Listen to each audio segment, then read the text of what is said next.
So hello there, my name's Lennard Pearce and welcome to the review, quite a special review, I'm sure you'll agree. And this is the new Only Fools and Horses limited edition railway van that's just come out in Hornby. And I've been quite busy recently, which is why I've not actually done a review on this. I've been out spotting trains in the area that are quite interesting, including the HSTs which are retiring, and been actually lucky to be on, go on them as well. I've been on the Journey Shrinker, which is a famous one. It's going to the National Railway Museum in York, where I've been a few times.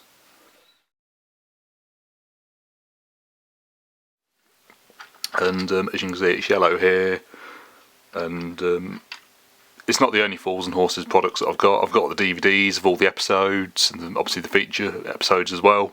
And I've also got the cars in the Corgi range, as you can see here.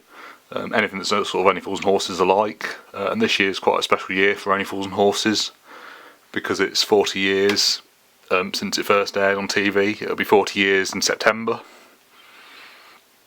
And it's been voted as one of the best British sitcoms. It was #1, which I totally agree. And obviously my name's Damien, which is Del Boy's son. No reference at all. But yeah, I do really like Only Fools and Horses. And you can see here it says Trotters Independent Traders and Company, New York, Paris, Peckham. So the lettering on the side of this is pretty much the same as what's on the side of the Only Fools and Horses van. And you can see it comes in this very nice box as well, and on the back is a promotional image with David Jason, Nicholas Lyndhurst and Lennard Pearce. Obviously Nicholas Lyndhurst was Rodney, David Jason Del Boy, Lennard Pearce granddad. And unfortunately Lennard Pearce passed away in 1984 after recording 3 series. But this one's a reference to one of the episodes that he appeared in before he died. The one called the Yellow Peril, and in that episode Del Boy tricks Chinese takeaway owner into painting his kitchen. It's funny, he calls him John over the phone, and John's my dad's name, and that's how Del Boy sort of greets people, by calling them sort of John. And obviously when he goes to Spain in the next episode he calls the man Juan.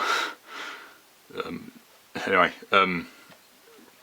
yeah, on the back here you can see it says, thanks to Monkey Harrison's storage shed down in Clapham Junction, Trotters Independent Traders have now entered the age of the train with their very own rolling stock in vibrant British rail yellow. And the funny thing was, the yellow paint that they used actually turned out to be luminous paint. Luminous means glow in the dark. And it's funny, it reminds me of a Thomas Stankin episode as well, which was only broadcast a few years ago, where Henry was painted in bright luminous paint and glowed in the dark, and obviously the paint was used for signs to help them see in the dark, which was the same stuff as obviously what they used in Only Fools and Horses. So like I said, the Chinese takeaway ended up glowing bright yellow, and Del Boy also painted his mother's monument, because yellow was her favourite colour. Well, he said at one point he said it's gold, then he said yellow. Anyway, but I definitely say it was yellow. Obviously the episode was called the Yellow Peril as well. So that ends up glowing in the dark as well. And I've always really loved Only Fools and Horses. It's funny on the back as well. It says that it was manufactured in Margate as well, which is quite funny because obviously in the episode the Jolly Boy's outing, they go to Margate and the coach ends up blowing up. And saying, I think the Jolly Boy's outing and a touch of glass where they offer to repair the chandelier, and Grandad undoes the wrong one and it ends up smashing everywhere. Them two are my 2 favourite episodes, and I quite like the Yellow Peril as well, which is obviously what this is a reference to. But yeah, excellent detail all the way around.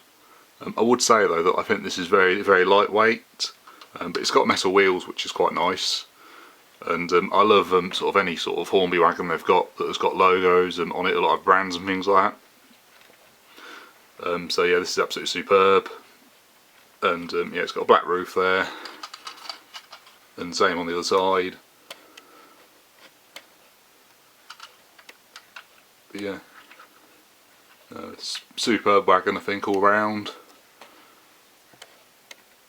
And I've had a run of it and it does run really, really nicely indeed.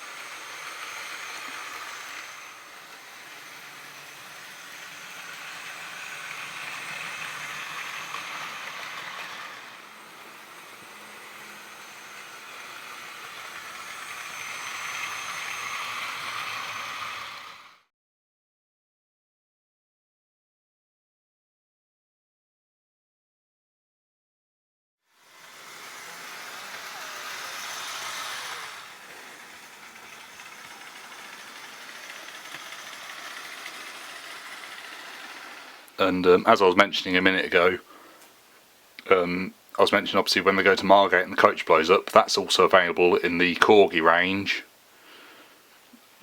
But I think that was quite expensive, and this cost me £19.99, and I got free postage on it because I bought some other items as well, which I was going to buy anyway. So I don't think that was a bad price at all. And yeah, like I said, I do think this is a really nice wagon all round. I've actually got two of them. One I've decided to keep in the box for collection purposes, and then the other one I've decided to actually run with my other wagons because I think it's too good not to use as well. But I always keep them with the boxes anyway. They also do Mr Bean's car with him sat on the armchair on the roof rack. Another one I'd quite like to get, to be honest with you, because I do quite like Mr Bean, and I particularly I think that was probably one of my favourite episodes.